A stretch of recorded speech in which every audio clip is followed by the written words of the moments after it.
I'm gonna put a blank right here because it's gonna be easy. So plus blank is equal to negative 32 plus. Right? Now this blank is actually going to be so we're gonna have b, right? So this is b. So we're gonna have b. Please draw. Thank you. B over 2. Right? So then we have 5 squared. So b over 2 squared. So it's 5. And b equals 10. So 5 squared, 25.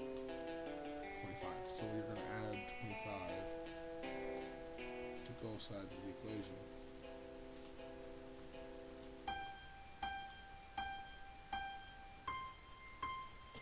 Right?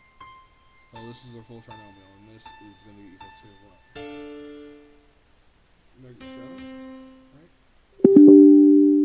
Yeah. I don't care.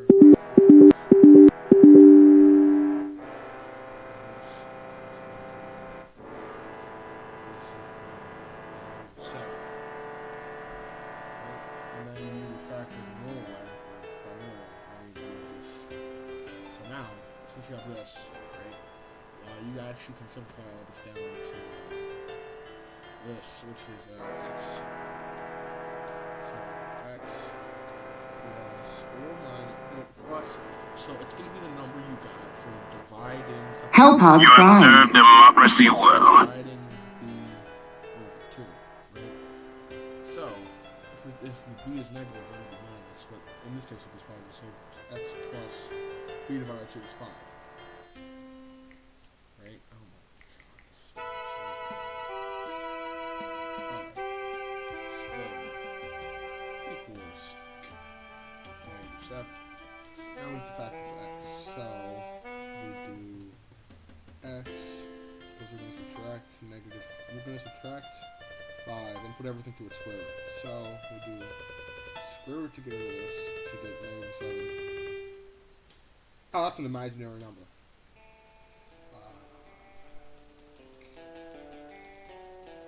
No, don't open Discord.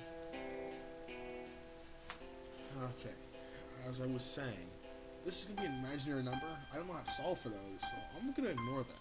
But just remember, if you're taking the square root of a negative, it will always be imaginary, which is really confusing, and we don't cover that in high school, so I'm not going to do that.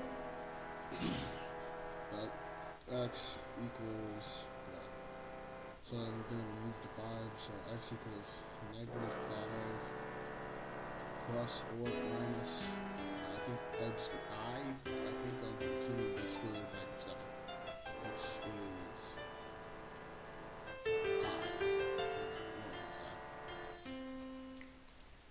that's only for imaginary numbers. You can follow something like that. And the only other thing that I'm going to do today... Can I first control that? Okay. The only other thing we're going to do today is... at the same thing, but if it is... but if a does not equal 0. So let's say we have 5 and 1. 5x squared plus 10x minus 20. Right? Equals 0. Or this can be any number, honestly, right, for this type of equation. Equals 0, right? So for here, we need this to equal 1. So what we're going to do is we're going to divide. We can divide these by 0. Or no, we can divide things by 0, but we can't divide things. We can divide 0 by things by 0. 0 is confusing. What's the sign? Alright. So we're going to divide everything here. X squared plus 2x minus 4, all that times 5 equals this equation. Then we're going to still equal 0, and we're going to divide everything by 5, so we get x squared plus 2x minus 4 equals 0, 5 is 37. From here you solve it just like how I just showed you, and you do the square. So add 4, multiply this by, divide this by 2, square it, and then simplify it. So that's quadratic roots. Not quadratic roots. That's just quadratic formula on how to complete the square.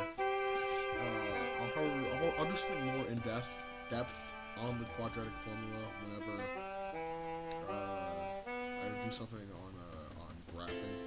Got my math book coming right now. I'm gonna cut the video now. Peace, I guess.